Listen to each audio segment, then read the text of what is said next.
Hello, all you innocent civilians out there, and welcome to Undeclared Bajor.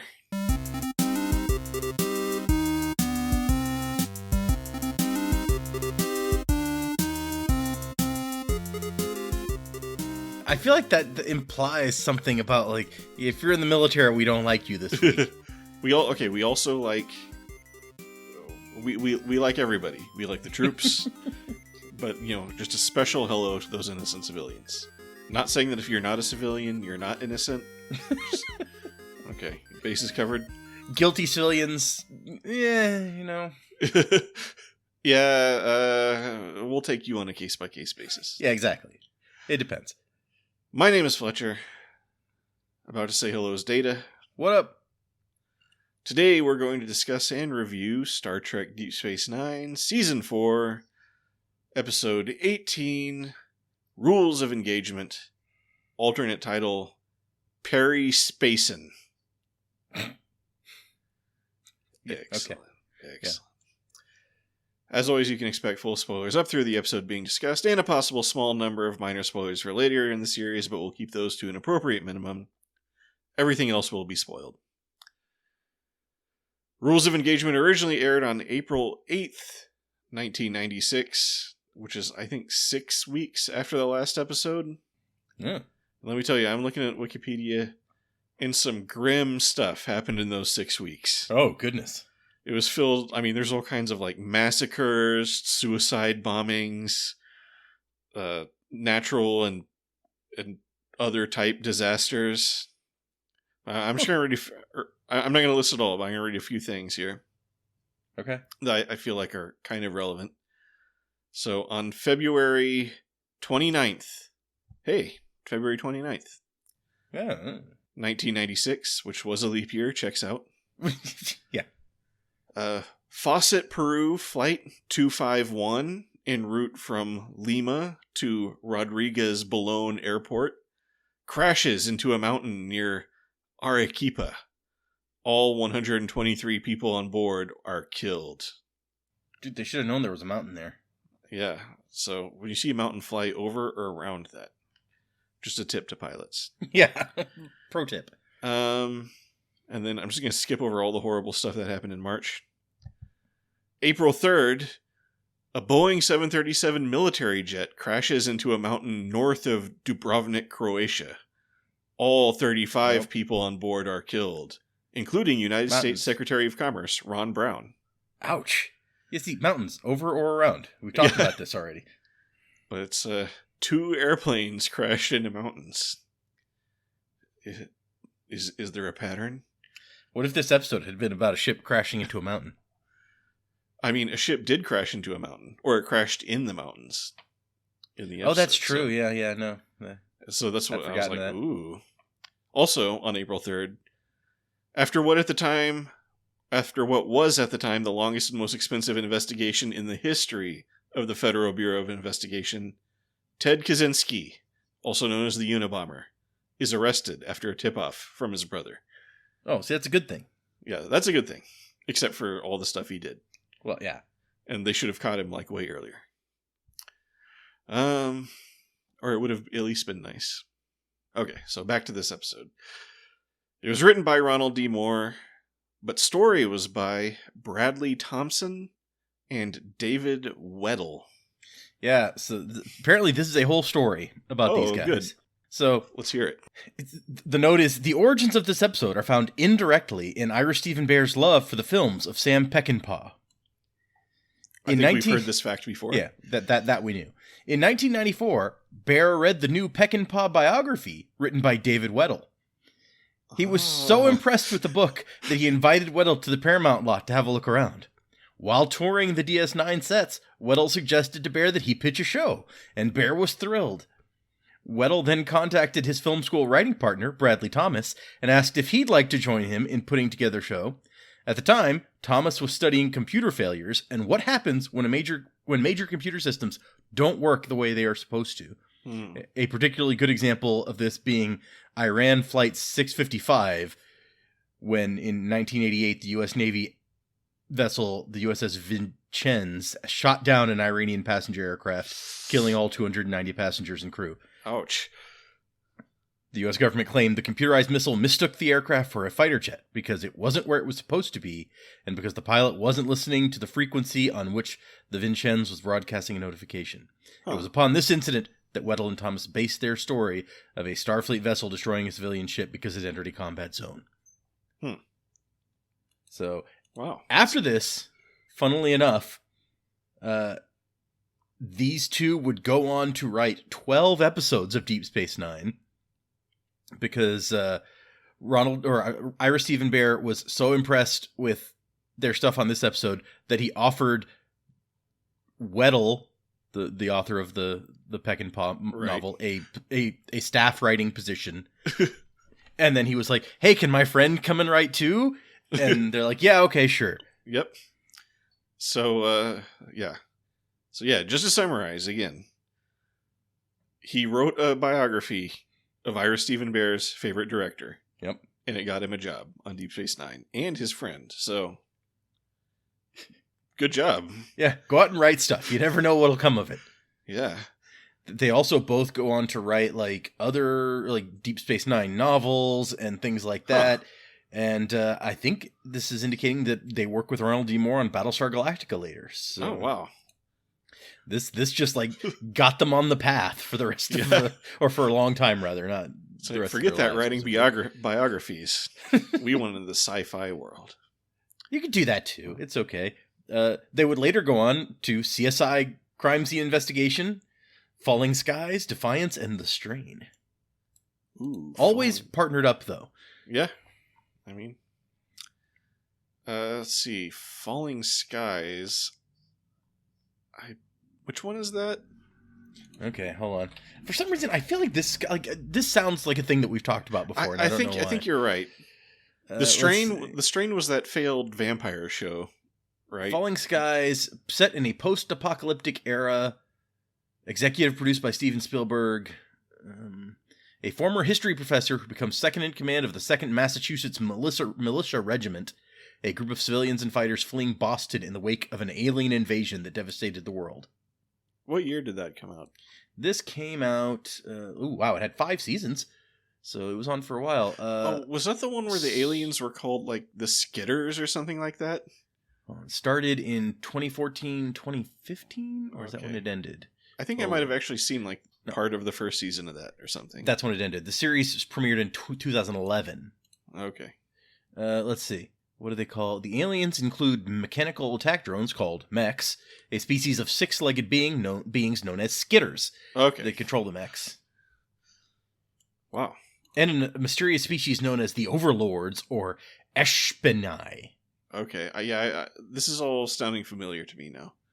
I probably have not thought about that show since the last time I watched it. But... Oh, and the guy who created it, Robert Rodat, also wrote Saving Private Ryan. So, wow. Anyway, the episode was directed by LeVar Burton. Yeah, we've seen him once or twice. I think he made some interesting choices. Yeah. There's one scene with Captain Sisko where Captain Sisko just keeps doing stuff with his hands, while he's talking. And I was like, Did he do that on his own, or was LeVar Burton just behind the camera, just being like, more hand business? Yeah. Let's see what kind of comments he has on directing this. Okay. He comments, that device the writers employed was, for a director, a lot of fun to play with. When I read that, I got excited because it's not often you get to break the fourth wall and have characters directly address the camera. Certainly, I don't think it's ever happened on Star Trek before. So that was a lot of fun and very, very challenging, because we had to so much take place in that one courtroom set. My approach to the 3 major sequences in that room were all completely different in terms of the way we moved the camera, and that's what I love about directing. It's an absolute challenge. Nice. So I guess he was trying to do something different every time they were in there. Huh. I did not notice that, but cool. I did like the way... I guess we'll talk about the episode, and then... Yeah, let's do that then. Get into some of these... some of the way these things were shot, because there's some interestingly shot scenes. Anyway, so it's a grim scene on the Defiant. Starfleet crew lay dead everywhere, while Klingon warriors triumphantly shake their batleths in the air. Worf wanders around looking at the carnage. He pushes open the door to the bridge, and he finds the bridge filled with dead Klingon children. Then he wakes up in a panic. It was all a dream. So as we go through, interesting fact, the original version of the story, it was Sisko on trial. Ooh. And in the denouement, it turns out that the Klingon ship was actually a hologram. Huh. And that's how they faked it. And Irish Stephen Bear is like, let's switch it to Worf and take that hologram crap out. So as we're going through, imagine how the episode would have been different if it was Sisko. I think I would have actually liked it better with Sisko on trial. Because we just had a Worf episode, but we'll get into this. Yeah. But this isn't Worf's bunk bed on the Defiant. He's in one of Odo's holding cells. What? Why is Worf in there? What? Odo comes to him and tells him his hearing is in 4 hours. He's got a big day ahead of him. So it appeared that Odo was sitting there staring at him until he woke up and then said that thing and left. Yeah. So it's like he was, I think Odo was using his computer or a pad or something, but still. Yeah, I mean, we've never seen him just hang out in this room before, so it just seemed weird to me. I mean, just because Worf's in there, maybe he just wants to keep an eye on him or something. Yeah, you can't trust that guy. Then we cut to the wardroom or somewhere, where a Vulcan admiral rings a little bell and gives us the basics of what's going on. The Klingons are trying to extradite Worf back to the Empire to stand trial for murder.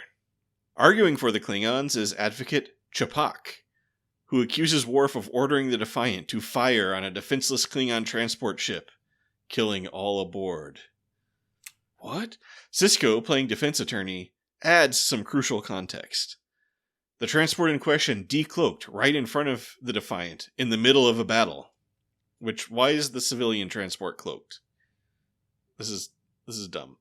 Well, I guess if you're moving through an area where there might be battle, that's probably a good idea, actually.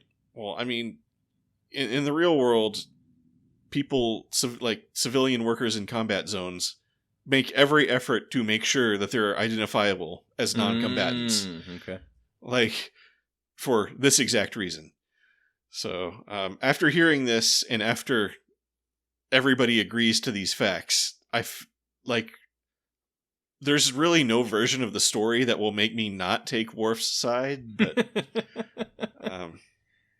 so anyway, the guy who plays Ch'pak, Ron Canada, has appeared in The Next Generation before this, and will later go on to appear in Voyager in one episode. So he's doing his rounds during this time period. Well, I checked his IMDb because I was like, where do I know that guy from? And he's just one of those guys who has he has been on every TV show.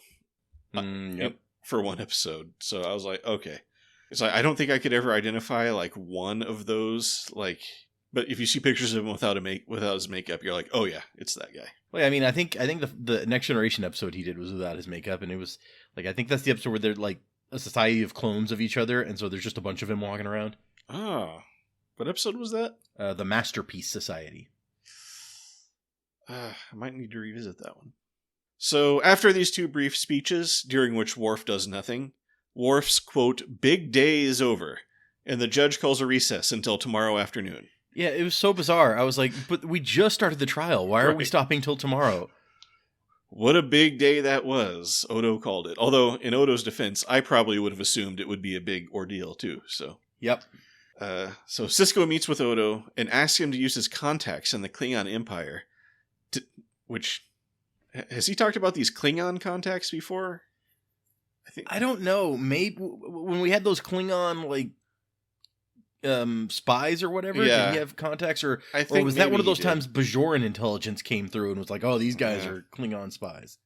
Anyway, Odo's personal network continues to be more massive than the CIA. But... Yeah, it's now also this group that they're at war with.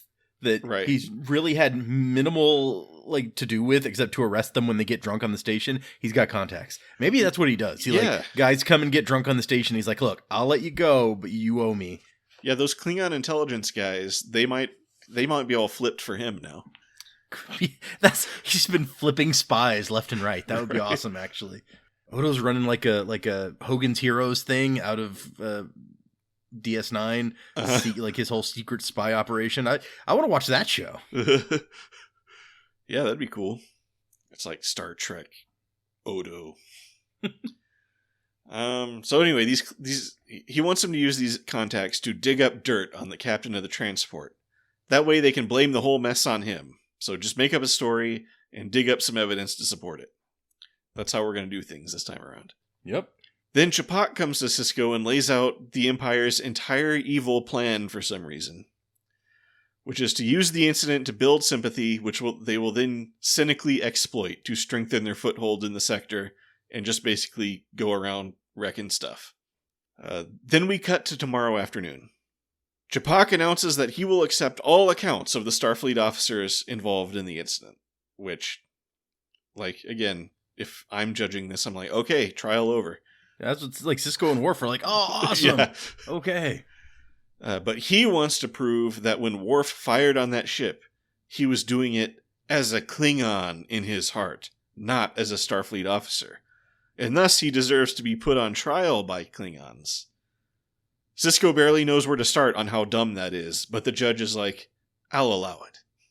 Well, okay, so here's where Ira Stephen Bear comes in and agrees with some of the things that you've said, but disagrees with other ones. So okay, he says,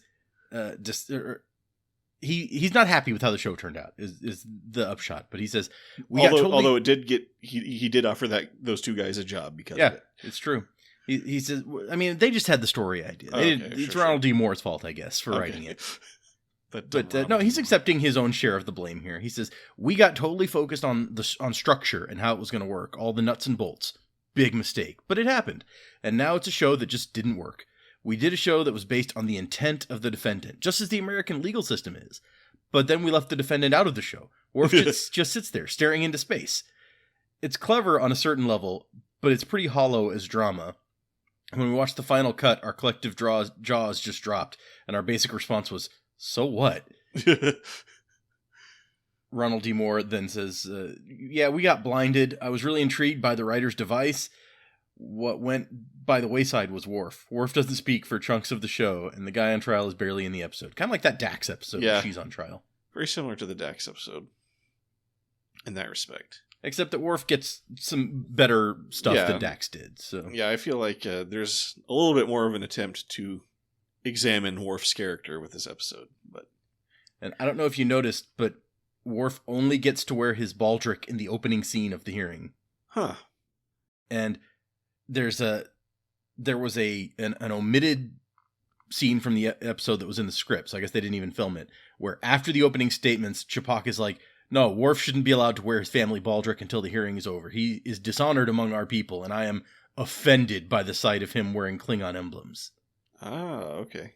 I did notice that one of Captain Sisko's pips fell off at one point. Yep. Yeah, that's another note in here that, during this one scene, Sisko just got 3 instead of 4 for some reason. He's busted back down to Commander. It was like, I noticed it, and then I was like, oh, I gotta watch for that. And then I guess I got distracted, and then the next time I, paid attention, he had all 4 again, and I was like, oh. And then I meant to go back and, try to track that, but I was like, forget it. Anyway, Chapok calls his first witness, Dax. He asks her about her sparring sessions with Worf, which he describes, setting up the storytelling technique they use of the characters telling the story from within the story. Then Chapok casually mentions that he hacked into Worf's private files, which even this episode realizes is coloring way outside the lines. But Chapok goads Worf into letting him admit it into evidence. It's so bad. Worf's Sisko's like, no, don't let him do that. He's trying to trap you. It's like, and Worf's dumb. And Chapok's like, oh, I mean, if you have something to hide. And Worf's like, what? No, I have nothing to hide. Use whatever that is that I don't even know what it is. Yep. And it's just like, Worf, if it wasn't bad for you, he wouldn't want to use it. Right. So, I don't know what you think is happening here. Yep. Incredibly, it's a trap. Oh my gosh. It's a trap. Chapok brings up one of Worf's holosuite programs, the Battle of Tong Vei, in which you win by ordering the entire city burned down with all the people inside it. And the last time Worf played this program, according to Dax, reading from Worf's private hacked files provided by Chapok, and apparently not her own recollection, the day before he left on the mission. I mean, she might not have played it with him that day. How would she know? Well, I mean, it's just he didn't even ask her. She was like, I don't know. He was just like, read this thing and tell us. But it's just like, it's such a ridiculous piece of evidence also. I just have to say it, where it's like, yeah, to finish the program, you're required to give this order. And they're like, but he gives the order, doesn't he? And it's like, yes, he didn't want to be trapped in the holosuite for... Have you ever experienced a holosuite malfunction because you didn't do the thing right? They're not fun. It actually was a whole separate episode where he literally couldn't get out, and then he had to order everybody massacred. I was just imagining him being like, and when Commander Worf plays this Grand Theft Auto game, does he kill the hooker? But the Vulcan judge is just looking on. She's like, oh, wow, this is juicy stuff. Well, the thing is, because she's a Vulcan, you can't even tell how much weight she's putting on any of this. She just, continues to look on, with the same expression. So it's like, I mean, the camera switches dramatically to her, and she just, kind of is looking on vaguely. And so you're like, does that look bad for Worf? The music wants me to think it looks bad for Worf, but I can't tell. But the next witness is Sisko himself, who recounts giving Worf the assignment to protect a humanitarian convoy going to a Cardassian colony. So, to be clear... Cardassitarian. Cardassitarian? They're not humans. Oh, yeah, I guess so. Yeah, so. But yeah, anyway. So, Worf was defending innocent civilians who were being provoked, or who were unprovoked, being attacked by the Klingons. They were attacking civilians. So let's just get that clear. Not just civilians, but people on their way to deliver much needed aid to many more innocent civilians. Who are also victims of the Klingons. Yeah. So let's just keep this all in mind. So anyway, and he's like, did you tell him, make sure that this was just to protect the convoy? He's like, yeah. And anyway, the next witness is Quark, who tries to remember who Bashir was hitting on when Worf came into the bar that day in a good mood. So is he not still dating Lita? I don't know. Yeah, that's what I was thinking. I was like, wait, but no, I mean, I totally believe it, but it turned out it wasn't even Dr. Bashir, it was Morn. And then this was also some of the best Morn acting ever, or just funniest Morn acting ever seen, where it's like he raises his hand as if about to say something. But anyway, so Quark said, so they started talking about the mission, and then Quark said, what if the Klingons attack? And Worf was like, I hope they do. Bum, bum, bum. How dare he? Then Sisko goes to Odo's office, so I guess they took another break for the trial. Sisko goes to Odo's office, where Odo breaks the bad news that the transport captain seemed like a chill guy who probably wouldn't Leroy Jenkins it into the middle of an ongoing battle. I mean, even if you were going to just decloak and jump into the middle of the battle, the spot that the enemy ship is looking at and ready to fire on would be a hell of a choice. Yeah, that's I wouldn't do that, but you never know. And also the story of the ship accidentally flying into battle seems to be plausible. Except for that one part, which is totally ridiculous. But Odo is suspicious. Everybody seems a little too willing to talk to him. And he's always suspicious of people who want to talk to police officers. No, yeah, it's true. And then Sisko's like, okay, look into all the innocent civilians that died. See if we can smear one of those people. And Odo's like, all right. Then we go back to the trial. The next witness is Chief O'Brien, who was at the battle and recounts pretty much the same story we already heard, except he adds the detail that the Klingon attack ships were doing a repeated cloaking and decloaking maneuver, and right as one was expected to decloak, the civilian ship appeared there instead.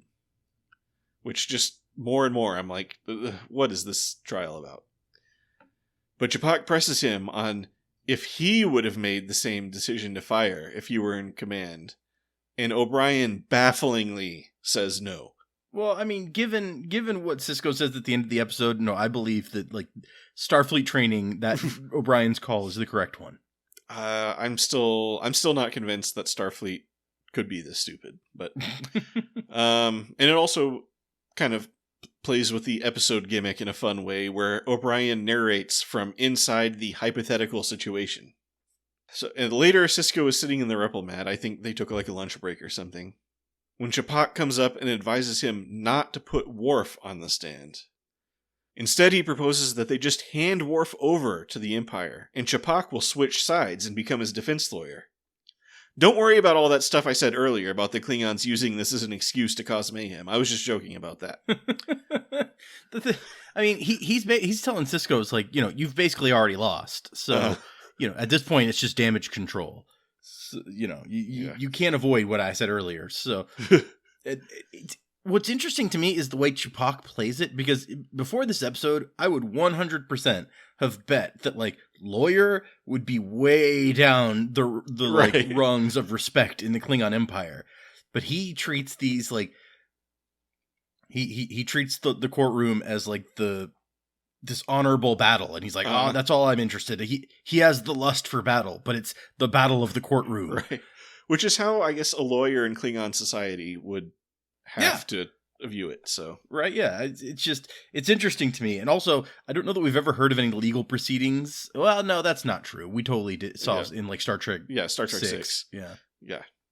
Also, I believe that Chapok learned how to be a lawyer in the Federation by watching old legal dramas.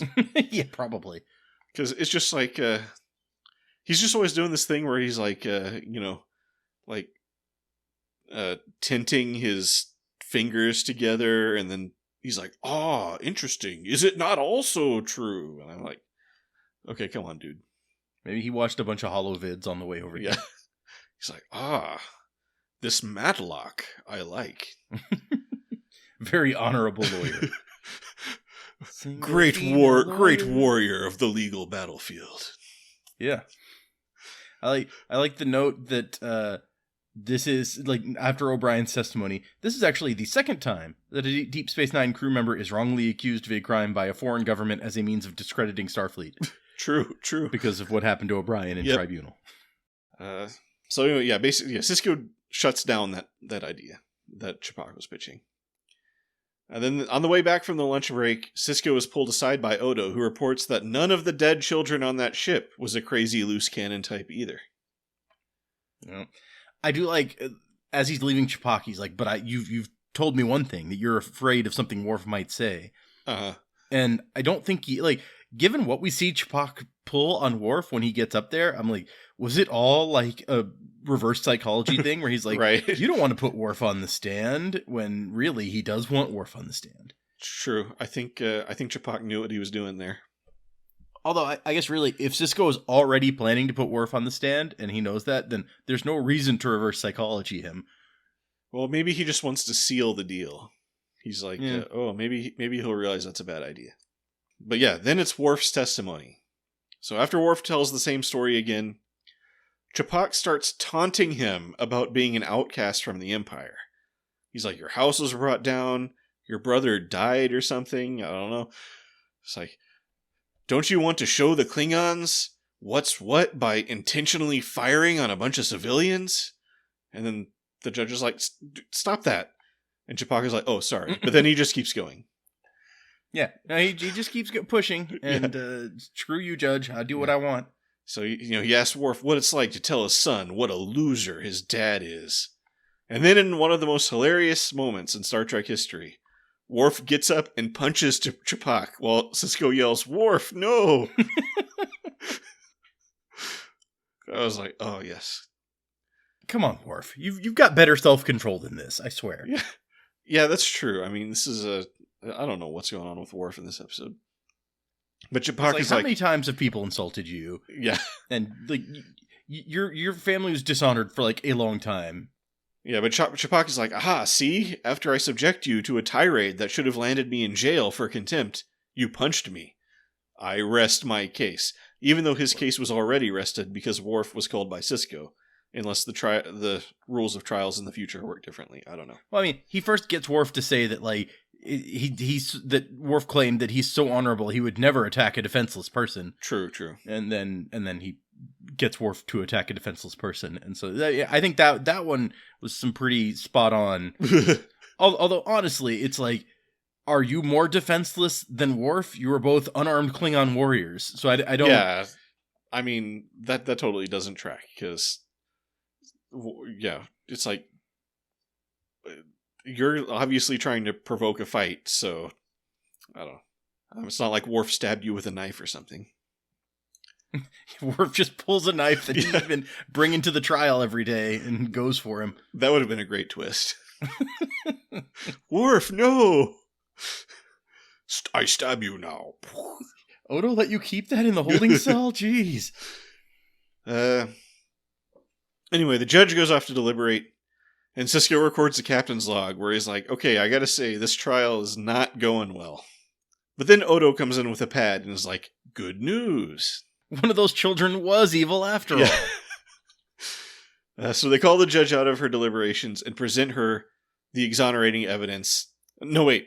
I mean, Sisko decides to put on this big theatrical show of putting Chapak himself on the stand and slowly revealing the true story.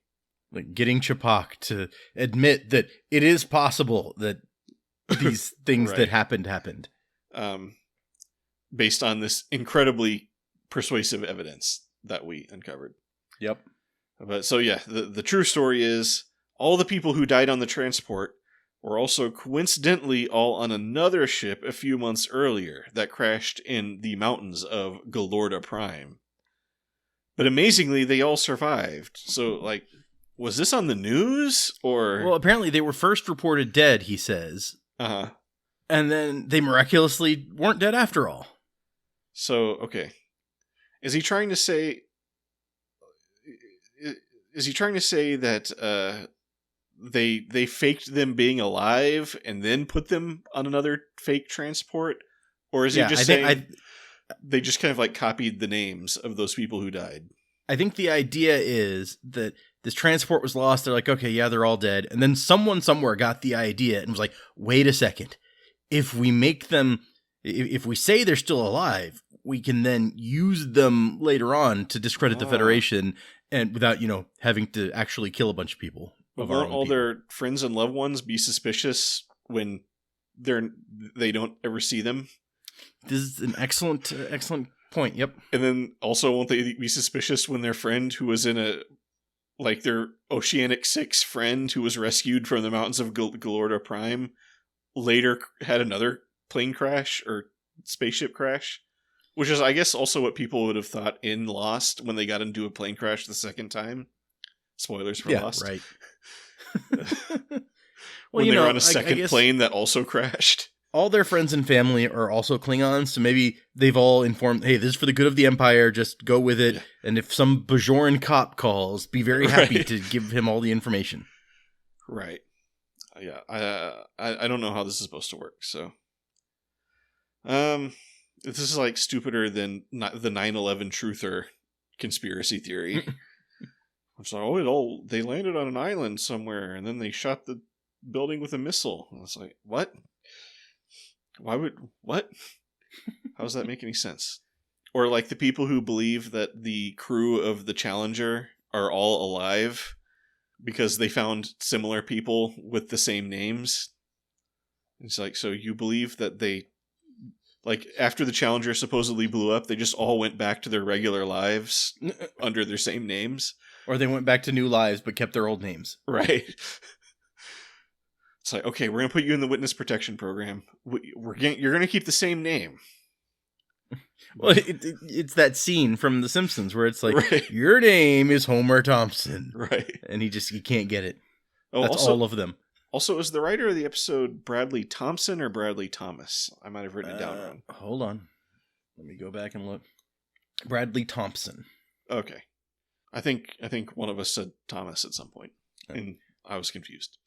Anyway, yeah, all these people who crashed in the mountains, they all survived somehow. Then they all boarded another ship, or the same ship. It's kind of hard to tell. The same ship. Yeah, I don't. Yeah, because he says the same ship at one point, but then I think he says another ship at another point. So, but anyway, that ship wound up getting destroyed by Worf, supposedly.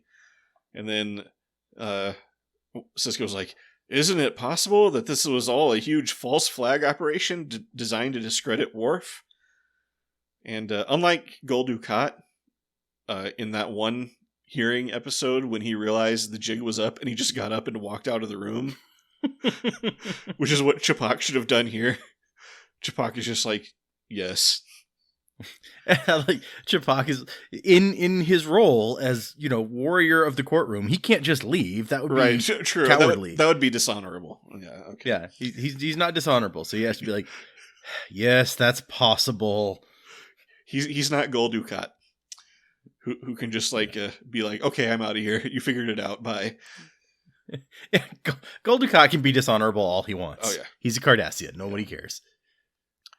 So later, Worf is sitting in his bunk room when Sisko comes to bring him to a big party that everybody's throwing.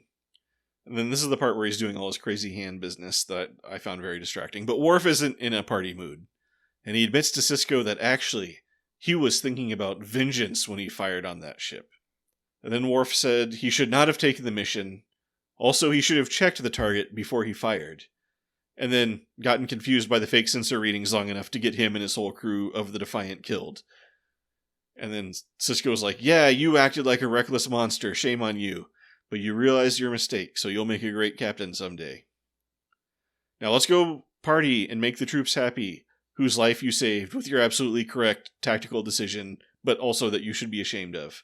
Then he says something about wanting to go into botany, and they walk off to the party together. The end.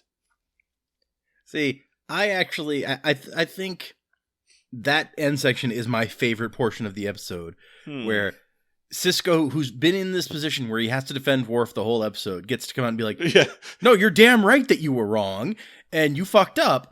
And, I wanted to say that before now, but it wasn't the opportune moment when we were in the courtroom. So, but right. No, I actually I think Avery Brooks does a good job, as he always does when he gets to just go all out Siskoing it sure. and make a speech. Except I'm still bothered by the fact that, I mean, if, he's basically saying Worf should have fallen for the trick, right? And that wasn't a civilian transport, it was a bird of prey, so it would have shot at them. No, that was a transport. He blew up a transport, it was just didn't have anybody on it. Oh, it was a real transport? Yeah. Because I thought they said they masked it with fake sensor readings. Hold on. we may have a conflicting understanding of this episode, because I thought the trick was, hey, here's a transport and now we'll make it look bad and discredit Worf. That was the entire point, not to try to kill Worf, because they get a lot more by having a discredited Worf than just blowing up the Defiant. Sure. So you think if they're like, oh my gosh, he's actually falling for it, they would have just been like, oh, what do we do now? Okay, so it's according to the wiki, Sisko asks Ch'pak whether it would be possible the transport was empty and giving off false sensor images to make it appear that Worf had committed a massacre. So the false sensor images are to make it look like there were people on there before he blew it up. Okay, so the theory we're going with is that the ship was real. So I guess, they were looking right at it through the screen. So that part wasn't fake. It wasn't like a fake hologram or something. It was just the ship was real, and the readings of people on... Okay, whatever. Either way, I still think he did the right thing. Because it's even if it's it decloaks and it's like a transport ship. It's okay, what is this? You decloaked in the middle of a battle where it's life or death.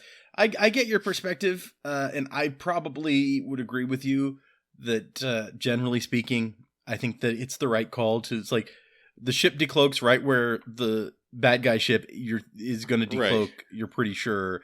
So you fire on it before it can get its shields up. Although, just from the beginning, given what we've seen the Defiant do before, there's no way a Cavort class bird of prey and an old, like, battleship or whatever, they should not have been able to stand up to the Defiant for nearly as long as they did. But assuming that they've been super souped up in some way that they can stand up to the Defiant. Well, I mean, they stood up to the Defiant so far in the battle, so... Well, that's what I'm saying. Like, that battle should not have lasted anywhere near as long as it lasted, because we have seen the Defiant with, like, one shot, like, blow up ships like that before. Well, okay, this brings up the question of the quantum torpedoes. Yeah. Because they use quantum torpedoes, right? Right. It's like, these seem to be some kind of, like, weapon of mass destruction or something, the way they talk about them. Because there was one time they were like, oh my gosh, he has quantum torpedoes. And then it's like, they're always trying to save these quantum torpedoes, like, for a last resort or something. So, I don't know. Because he's like, prepare a spread of quantum torpedoes. Let's see. I'm gonna see if we get any idea about the difference here. Quantum torpedoes used a plasma warhead. When a ship is destroyed with quantum torpedoes, it leaves antimatter residue. Oh. Okay, so, but what's the difference between quantum and photon? I mean, quantum torpedoes makes it sound like it, like, pulls energy from another universe or something and blows them up. Let's see. So, Andre Bormanis says, on Deep Space Nine, we suggested a new invention called the quantum torpedo. And presumably, it was kind of like the difference between an A-bomb and an H-bomb. This is an even more powerful torpedo that could disrupt matter at the quantum level. But we've never worked out in any detail how, because it's beyond present-day science. Okay, right. So it's just, it's bigger. So they have that guy from Oppenheimer who's always like, we must build a bigger bomb. Yep. Yes, I'm aware that is a real-life guy from history. Like, no, he's just from Oppenheimer. Right. That fictional movie Oppenheimer that we went to go see. Yeah, nothing like that would ever happen in real life. Yeah. Come on. What if we made a torpedo that destroys you at a quantum level? It's like, ooh, that sounds pretty bad. Various in-universe sources describe quantum torpedoes as roughly double the destructive power of a standard photon torpedo, putting their yield somewhere in the excess of 100 megatons. Oh, wow. Wait, so one photon torpedo has a 10 megaton yield? Well, I guess it would be 50, since it says they're double the destructive power of the photon torpedo. I was thinking 10 times for some reason, but yeah. So as a 50, that's like more than the Tsar Bomba. And they shoot those willy-nilly at each other in space. Okay. So you could shoot one photon torpedo and destroy, like, an entire major city. Wow. Yeah, good to know. Okay, sorry. Other stuff from this episode. There's some interesting stuff here. There's a scene that we lose from the script that I think sounds awesome and I wish had been in there. Okay. So, in this scene, I don't know if it's before or after. In my mind, it works best after O'Brien's testimony. So, they call in Major Kira, and they basically give her the same, like, questioning that they give O'Brien. Like, what happened? Okay, and what would you have done? And she's like, no, he did exactly the right thing. Like, I 100% would have done the exact same thing that he did. And then Ch'pak, like, brings out this attack that happened in the Golar province during the occupation, where the Sharkar resistance cell carries out an attack against the administrative building, resulting in the death of 20 to 25 innocent people. Huh. And so he uses this to basically, like, discredit her and be like, well, yeah, but you're all about killing innocent people to get your way, so obviously you would have done something like that. I thought you were going to say, like, you participated in this attack where you did the exact opposite. But it almost seems to prove her point, saying it the other way. And so, yeah, Ronald D. Moore says, yeah, this deleted scene was really interesting. Worf's biggest supporter gets up there and says, damn it, he did the right thing. And then Ch'pak knocks the wind out of her sails. And it also would have reminded the audience that Kira had been a terrorist. And this character has some edges to her. Yeah, she's like, yeah, we blew up those innocent civilians.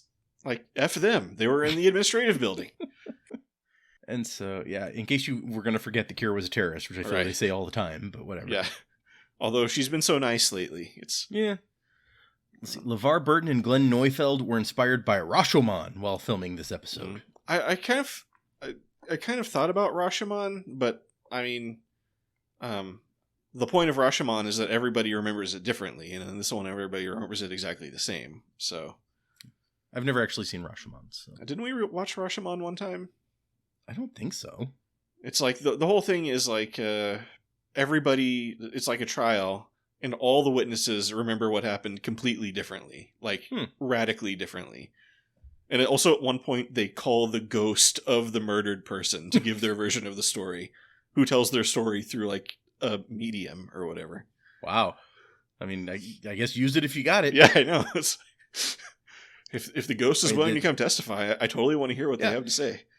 I mean, the show Pushing Daisies was basically all about that, and I love that show. Yeah. Okay, Ronald D. Moore says, this episode was written exclusively to, quote, slap Worf around. Sons of Moog had told him, you're not as Klingon as you thought you were. You're not going back to the Empire. But inside, Worf was like, well, I've still got Starfleet. So now I wanted to pull that into question and shake up the character and make him question who he was, what he wanted, and where he belonged. Okay. Yeah, I can see where he's going with that. Ira Stephen Bear, who... It's always amazing to me how he takes credit for everything, but also steals everything. So... He says that he was the one who came up with the concept of having the character speak to the camera, effectively breaking the fourth wall, because he was determined not to do just another trial show like The Measure of a Man or Dax. And while trying to decide how to make the show stand out, he went and saw the 1995 Spike Lee movie Clockers. And during that film, in a flashback, Detective Rocco Klein, played by Harvey Keitel, speaks directly to the camera, and Bear was like, hey, that's a great idea, and suggested it to Ronald D. Moore. It's like, so I saw this great movie, and I was like, let's do what they did in that movie. Yeah. I'm so brilliant for doing that. That is so many of Ira Stephen Bear's ideas. I mean, he made a career out of it. Maybe I should start plagiarizing and use that to get ahead. I mean, it's not plagiarizing, but it's like, I just love his, just the way he views things sometimes. And then the last thing I have is, while Ronald D. Moore and Ira Stephen Bear not thrilled with how the episode turned out, LeVar Burton, much later, is like, I've had a lot of really fine episodes of Deep Space Nine to direct. One was the Worf trial episode. I saw that not long ago and watched it right through and thought, wow, that really worked. Huh. I thought Avery in particular gave one of the best performances I've ever seen him do. I thought he was really involved. Huh. I mean, I did like the flashback scenes. Like, there was all this like interesting, like, kind of dynamic camera movement and stuff where it's like, the camera would be one place and then it would kind of dramatically dolly and zoom, and then, O'Brien would look right at the camera and stuff. There's a lot of like cool stuff in those kind of like, or like in the Worf and Dax fighting scene, which at first I thought was a reused scene from... Yeah, me too, until she starts talking, and I was like, oh, wait, This isn't the same. Yeah. She just looks right at the camera. I was like, oh. So I guess they brought out I think they just have that cave set always up. Yeah. You gotta have the caves. You never know when you might need them. Yeah. Oh, interesting. So, sorry, I had to go and look up photon torpedoes to find out, like, does the official wiki actually say that that's the yield? So, in 2368, Federation photon torpedo warheads had 16 preset levels for different yields. Oh. An explosive powerful enough to disrupt a soliton wave could be created with 5 torpedoes set to level 16. According to the Curian curator Quarren, in an episode of Voyager, a photon torpedo with a 25 isoton yield could destroy an entire city in seconds. Isoton? Yeah, I'm trying to... What is an isoton? Is that some sort of, like, weird alien measurement? Okay. So we got isograms. Okay, how much is an isogram? Well, an isogram is 1/1,000,000th of an isoton. So that's not the most... Okay. Okay. I mean, I guess that checks out, yes. Yeah. A metric ton is 1,000 kilograms, so... Okay, so 25 isotons is the maximum theoretical yield of a matter-antimatter reaction in a photon torpedoes, and quantum torpedoes have at least twice that yield at 52.3 isotons. But that's still not helping me. Okay, according to the Star Trek The Next Generation technical manual, 1.5 kilograms of antimatter is given as the amount of warhead material carried in a standard photon torpedo. Using standard physics calculations, a direct 1-to-1 detonation would generate the energy equivalent of 64.4 megatons of TNT. How much again? 64? 64.4 megatons. Jeez. That's a lot. Yeah, so... it's not clear if 1.5 kilograms should be compared to the 200 to 320 isoton figure given on screen, or if the 25 isoton figure given in Star Trek The Next Generation technical manual reference.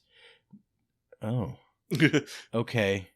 So 64 megatons, maybe 25 isotons, or maybe not. Okay. I'm glad but not surprised to hear that some nerds have already puzzled this out. Yeah, So someone did the math. It's all good. excellent. So what do you think about the title, Rules of Engagement? I mean, given what I discovered last time about the movie that came out later Right. that with like the same plot, it seems kind of appropriate. Mm. I think when it comes down to it, in the final speech with Cisco, it's like, yes, it's like he violated basically Starfleet rules of engagement, and that's why Yeah. what he did was wrong. Although that But, never seems to be a question in the trial. No. All that was a question was his like intent. Yep. Well, yeah, because Chewbacca's like, no, that's what we want to talk about is the intent. And when they agreed that everything was, as stated in the report, they were just like, oh, great, then Worf's good. So yeah, maybe it's not technically against like the rules what he did, but Cisco was like, you're supposed to be extra careful, and you weren't extra careful. So it's not against the letter of the law, but it's Yeah. kind of against. It's like it's not good. It's not what you're supposed to be doing. Yeah, maybe that's. I don't know. It's hard to freaking know. I mean, you'd think they'd say like. You'd think there would be some kind of rule, like how to engage a decloaking ship during a combat scenario or something. Yeah, It's like, do a preliminary scan to make sure that the ship is hostile or something like that. This is 100% something that they would run into with some frequency and would have rules about. Not as bad as the Dax episode where it's like they're arguing a legal point that 100% would have been. Yeah. But true. still. So, yeah. It doesn't quite meet my... If you say rules of engagement... Yeah. I'm not going to immediately jump to this episode. I think that it makes sense, but it doesn't quite pass the like genericism line where it's like specific enough that it will make my mind leap directly to this story. Also, it's too easily confused with rules of acquisition. So, I mean, rules of acquisition, I know it's going to be about the Ferengi. Rules of engagement, True. I'm pretty sure it's not going to be about the Ferengi. yeah. It's like the Ferengi rules of engagement have been violated. You were supposed to ask him if you wanted to buy merchandise before you opened fire on him. This is unacceptable. Okay, so how do you feel about the episode itself, Rules of Engagement? So, the episode. I think it does some interesting stuff. Uh-huh. Like we've talked about, like the structure of the episode is kind of cool. It's doing some different and letting us stretch how we look at the universe some, because they're breaking fourth walls and things. I think we're in a weird place still where back in The Next Generation, they had a really thin excuse for why Picard had to be a lawyer and Riker had to be a lawyer. We don't have that excuse here, and I don't know why Cisco is defending Worf in this trial, but the Klingons like send a professional like Klingon lawyer. Uh-huh. And I also was annoyed by what they call out in the notes that I read, that Worf is just like sitting there not saying anything for almost the entire episode. He gets a little bit at the end. He gets more than Dax got in her Dax trial episode. But we shouldn't be making this same mistake twice in these trial episodes. So that I didn't like very much. Like I said, I think my favorite moment is the end where Cisco and Worf are alone together, and Cisco's just like, no, you screwed up. You should have been better. And like he gets to kind of go off on him a little bit after having to, be like very staunch and in his corner this whole episode. And I like the way that they do that, and the way that it seems like Sisko might not have even said anything if Worf hadn't been here grappling with this decision. Mm-hmm. And since Worf is grappling, Sisko's like, okay, good. This is a place to encourage this kind of thought by me as his commander being like, you screwed up, don't do it again. Yeah. And telling him that this is the way to growth is by like this kind of self-examination. So I think that he's actually proving to be kind of a good commander here in the way that he's like helping Worf grow in this new command role. And Worf's even like, man, wearing this red uniform is a lot tougher than I imagined it would be. And so I actually really like that scene. I don't much care for the rest of the episodes. So it's going to be... It's under the line for me. I'm trying to decide how far under the line. It's definitely not like all the way down to ensign territory. Not like that one that I did rate an ensign. But I think this would be like a low lieutenant for me. I don't think it goes quite down to lieutenant junior grade. I like Ch'pak. Uh-huh. Like he's like I like this concept of the Klingon lawyer who sees it as a battle. Like that. It's something that I don't think we'd really seen before, and I like the personality that he put into that. Yeah, totally. Yeah, I agree. Like Ch'pak, I think is possibly my favorite part of the episode. He's a really interesting character, and also just kind of funny to watch the way he like, does all this like pacing around, and it's like, but is it fair to say this? But he's just like a Klingon, and then however, and yeah, the whole thing just where, this is probably what a Klingon lawyer would be like, but also he's just kind of a dumb person sometimes. And I feel like this is one of the most unintentionally hilarious episodes of Deep Space Nine ever. Just like with the Ch'pak stuff, and then it's like Worf gets up and punches him. It's like Sisko's like, Worf, no. Okay, yeah. And just some of the absurdity of some of the courtroom moments.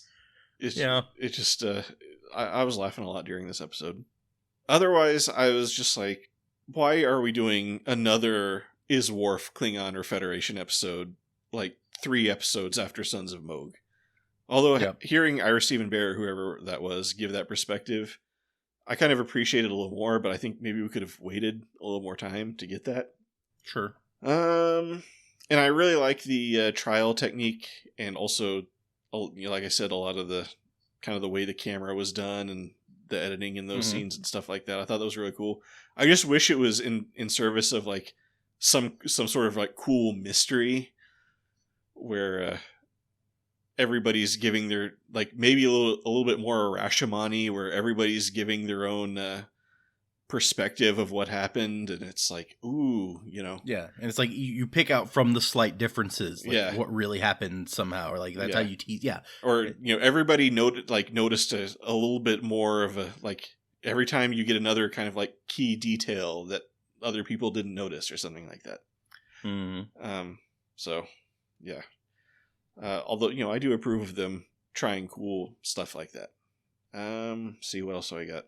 Oh, and the opening 60 seconds, I think, has got to be the best opening 60 seconds ever on Deep Space Nine. Where it was like, we crammed like Worf's crazy nightmare and him waking up in the holding cell. And then like Odo was like, oh, you're about to go on trial. Like all that, like, I think it was like exactly 60 seconds when it smashes to credit after I was like, there's a lot of density of visual and also like textual information in that brief period of time. It's true. And it was, you're like, okay, I want to see where this goes. It's like, what's going on here? But yeah, overall, I think the negatives kind of outweigh the positives. And I'm not going to give it like a commander just because I saw like Worf punch out a guy. So I'm also going to give it a lieutenant. Okay. So I don't know where it lands in the lieutenant spectrum, because I kind of feel like it's all over the place in some ways, but yeah, you're not wrong. The word that came to mind when I was watching it is like goofy.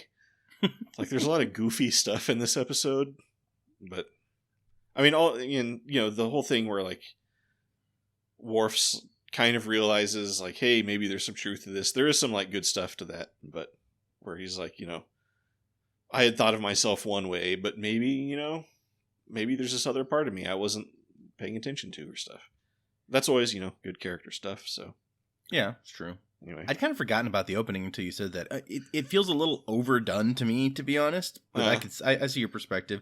Although, one thing that I thought while I watched the episode, and that I'd forgotten until you were talking about the opening just now, is that the episode opens up with the premise: Worf murdered a bunch of innocent women and children. Uh-huh.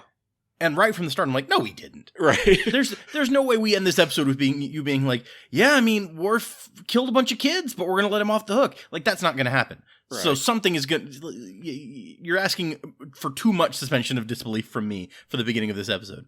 Yeah, it's like, although, I mean, we did see Worf in the Sword of Kahless episode do all kinds of questionable stuff. So that's true, yeah. Maybe Worf has just gotten a little unhinged since the Enterprise crashed. He had to move on to the Defiant because he's just that crazy. Right. He just, like, paces around in that bunk bedroom all day, mumbling to himself. It's like, I'll show them one day. Oh, yeah. They'll regret what they did to me. Glory will be mine. So, I don't know.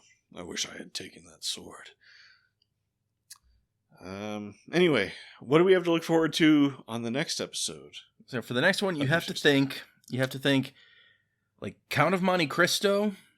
Uh-huh. Always a good start. And a little bit of maybe Castaway, but like, just dial up the depressing, like, a lot. And that's the next episode. More depressing than when Wilson fell off the raft? Yep. Oh my gosh. This feat of depressingness I have to see. But, yep. So, yeah, I guess that does it for today. If you made it this far, thank you for listening. Don't forget to check the description. You can put some interesting stuff in there. But I'm Fletcher. About to say goodbye is Data. Adios. Until we meet again, don't forget to keep that blood wine warm and the prune juice chilled.